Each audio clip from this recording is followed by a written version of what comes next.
Pestalozzi fue un hombre que marcó un antes y un después en la historia de la pedagogía.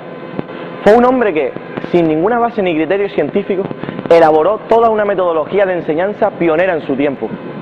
Luchó a contracorriente contra las teorías educativas del momento, creando una serie de doctrinas de las que podemos decir que aún bebemos en nuestros días.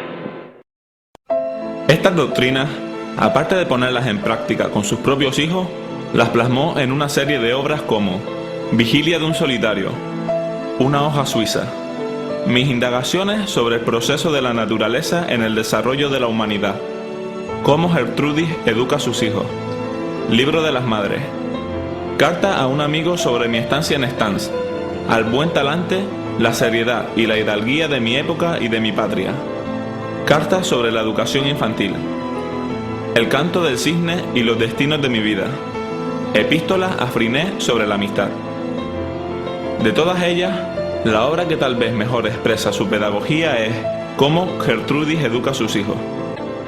En Cómo Gertrudis educa a sus hijos, Pestalozzi nos muestra lo que es su metodología. De esta obra podemos entresacar dos puntos muy importantes. Primero, que Pestalozzi jamás había perdido la fe y la esperanza en sus hermanos y en la humanidad. Su metodología iba orientada hacia el trabajo con las clases más pobres, con los desfavorecidos de la sociedad.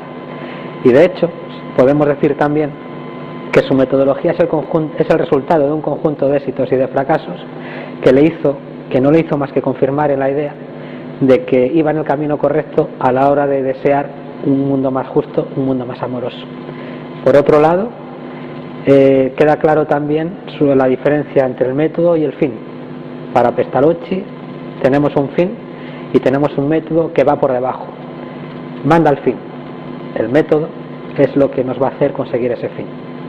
Esta obra es de las más importantes del autor y fue una obra revolucionaria en su época. Es una obra de gran pasión, de gran lirismo, y a partes iguales podemos decir que en esa época pues puso en su contra a las clases más poderosas de la sociedad, a la burguesía, al clero, a los reyes, a la realeza, pero también tuvo importantes defensores.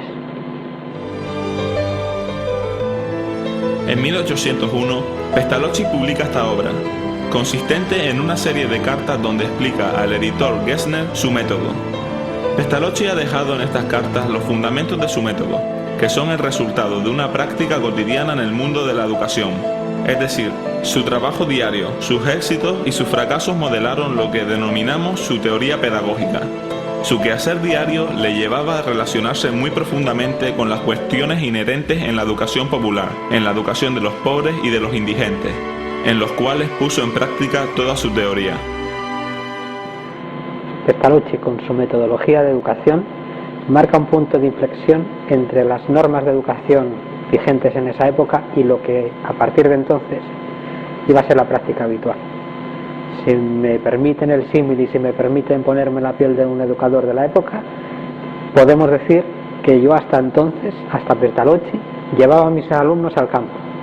Llevaba a mis alumnos al campo y les decía, esto es una piedra, esto es un árbol, esto es un río, esto es una montaña, esto es la hierba, pero a partir de entonces esto se acaba.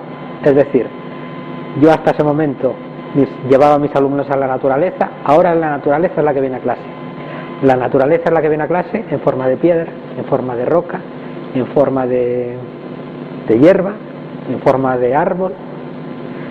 Quiero fomentar con esto la intuición en los niños, es decir, independientemente de que tengan una palabra para asociar a tal objeto, yo les voy a plantar delante ese objeto. La intuición es un gran paso que se ha dado en la pedagogía.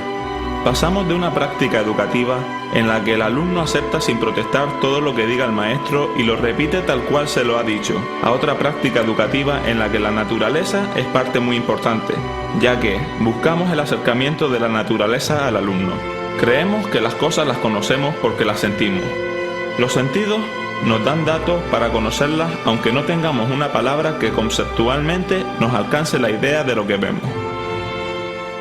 Bueno, esperamos haber conseguido con esta breve exposición que se haya asimilado y comprendido uno de los aspectos más importantes de la pedagogía de Pestalozzi, como es la interacción del niño con la naturaleza. Todo esto explicado en sus obras y concretamente en la que tal vez sea su obra más importante, Cómo Gertrudis educa a sus hijos. Para Pestalozzi, este era el origen de la educación.